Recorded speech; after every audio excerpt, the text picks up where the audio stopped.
Hi అందరికీ! అమ్మవారికి ఎంతో ప్రీతికరమైన అల్లం గారెలు ఎలా చేసుకోవాలో చూద్దాం. ముందుగా 4 గంటల ముందు నానబెట్టుకున్న మినపప్పుని శుభ్రంగా కడిగేసుకోండి. దీన్ని కొద్ది కొద్దిగా మిక్సీ జార్‌లో వేసేసుకుంటూ కోర్స్‌గా బ్లెండ్ చేసుకోవాలండి.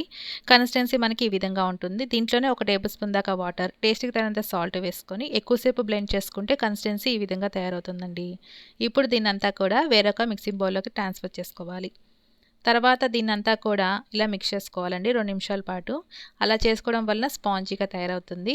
అలాగే దీంట్లో సన్నగా తరిగి పెట్టుకున్న అల్లం ముక్కలు, కరివేపాకు, కొద్దిగా జీలకర్ర వేసుకొని మిక్స్ చేసేసుకోండి. చేతులను నీళ్ళల్లో అద్దుకొని కొద్ది కొద్దిగా ఉండలా చేసుకోవాలండి.